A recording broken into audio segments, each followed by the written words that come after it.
Okay. Hi, my name is Grace, and I am serving Boston Immanuel Church, and our senior pastor is Pastor Sinju Park. Um, okay. So before going into about our church, I think we can't not talk about Boston RUTC, and it's established in 2007 with lots of pastors and church lay leaders support from all over New England and New York, New Jersey, and Philadelphia, all together in Northeastern America. And it's currently located in Brookline, Massachusetts. It's close to a lot of colleges in Boston, like BU, BC, or Berkeley, or Northeasterns. And it's like right outside of Boston City, and it's called like Great Boston area. And did I skip anything? Oh yeah. So and then there are some a lot of students and young adults past lived in this haksa or boarding house, and because of the because a lot of them are here to study, I think they ended up coming here, spending a lot of time, a couple of years, and leave. Or a lot of students come to learn English and then they leave in like 6 months. So the time spectrum of like how long they stay um, in this place or in the city or the church, it varies. And currently, Pastor Park's family and six remnants, and including young adults and college students, are living together. And Boston Immanuel Church. So before we have Boston Immanuel Church, we were a regional church of Immanuel Church in Korea. And right now, that Immanuel Church in Korea part is in Connecticut, like in terms of administration perspective. But Boston has, we have established a church, got a lot of church in Boston, and we call Boston Immanuel Church. Pastor Shinja Park was inaugurated in July 2017. And the location is also where it's in right now. Currently, we are using a church building in Cambridge. It's right outside of Harvard University in Harvard Square. And that's where we've been serving the church, as you can see in the picture in the bottom. But right now, because of COVID, people can't really attend the physical service. So what we do is there's a people core member who are going in to broadcast the service, and then we allow up to 5 to 10 people to attend, um, like 6 feet apart. And one thing to note about our church is that it's really not limited to Boston. And I lived in Connecticut for 6 years, and the whole time I was serving Boston Community Church, but we were like, I was not physically in Boston necessarily.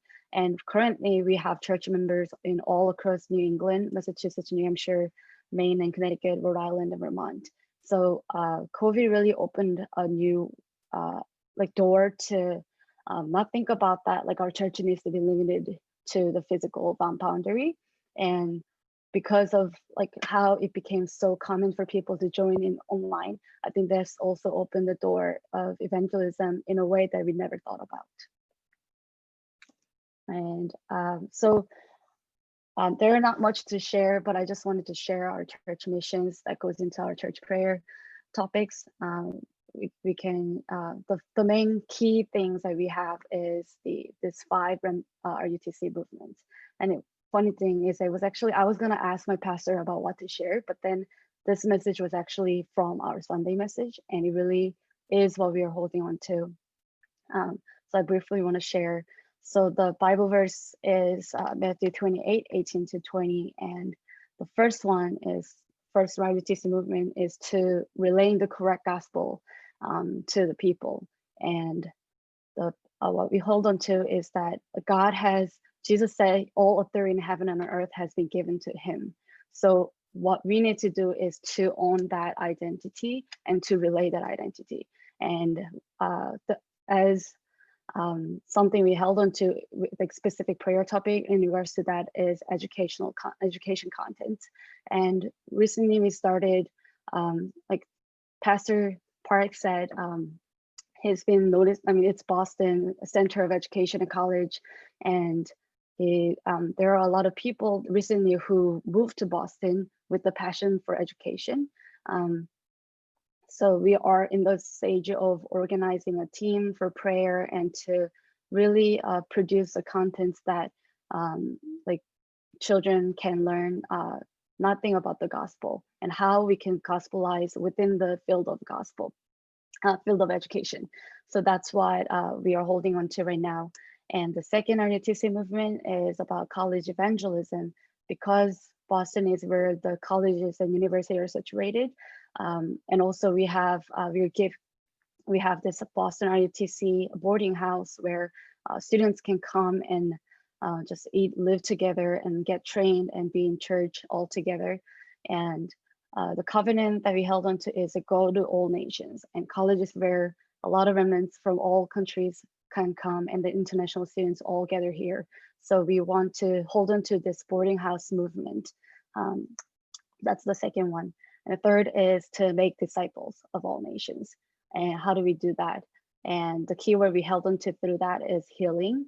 And we have a lot of, happen to have a lot of remnants and young adults who are in the field of medical, medical field, like doctors, nurse, and like some people who are doing researches and pharmacists.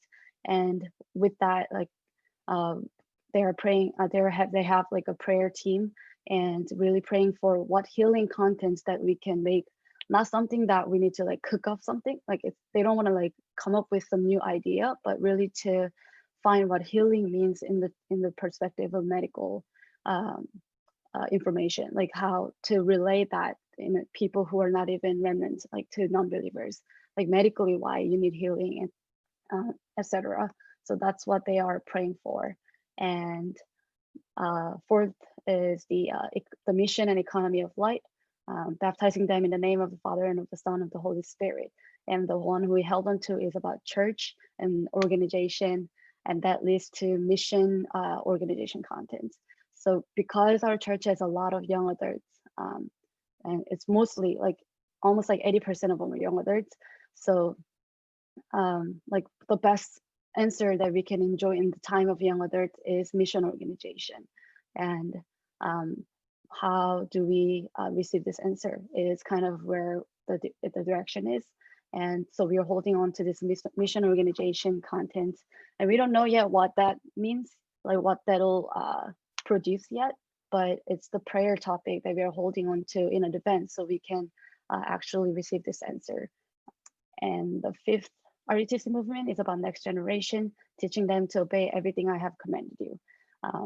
So the more specific things that we are holding on to is 237 Center or 237 Church and RUTC and RU, for all the remnants and church lay leaders to receive the answer of being a field ministry and field missionary. That's the prayer topic that we're holding on to. And currently we have a lot of remnants who are attending RU and taking courses together. So that's kind of where we are right now. And just a couple of newses about what's happening in the church is, last Sunday we had a baptism ceremony, and there were 4 people who got baptized. And it's interesting because the 3 of the people were from the evangelism camp that took place right before pandemic happened. And so there was a one remnant who was in Smith College in Boston, far away from our church. And she was kind of left around for 4 years, pretty much. But then this time we had an evangelism camp on that campus for one day, for one meeting. And from that meeting, this remnant, Cindy, God accepted Jesus Christ. And then there were a couple other friends who kind of joined along together.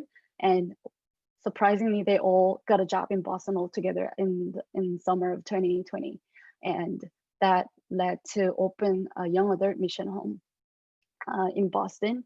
So it's really grateful to see how God is continuously working in the work of evangelism and salvation, even in the midst of all this. And if anything, it's making it a lot, like it's opening our eyes to see the way that we never thought of. And the second thing is the Ethiopia evangelism movement. It's This picture is from March, so don't need to panic on not people not wearing masks. So it's from like pre-COVID last year, 2019. A lot of people, some people might know, but Elder Yun was teaching in Ethiopia for a year, and then the fruit of evangelism took place, and it's continuously going on, evangelism movement. It's been difficult since the pandemic because the condition there was not as good as here. Like they didn't have stable internet and anything. But despite all that, the world's movement is happening. And the third thing is it's not even, I don't know if it's church related, but our couple remnants who are in the field of music really prayed about how to make a content of what they already have. And what they started is to like play the cello and piano that they have their skill set as. And that this is not necessarily for like Darapang or remnants specifically, and it's really for like outreach to the people who never been exposed to. And through the music and through the covenant that they are holding on to, they pray that the God can use this as a platform, as a content to really relay the gospel to them. So that's pretty much it for Boston Immanuel Church. If there's any question, feel free to ask.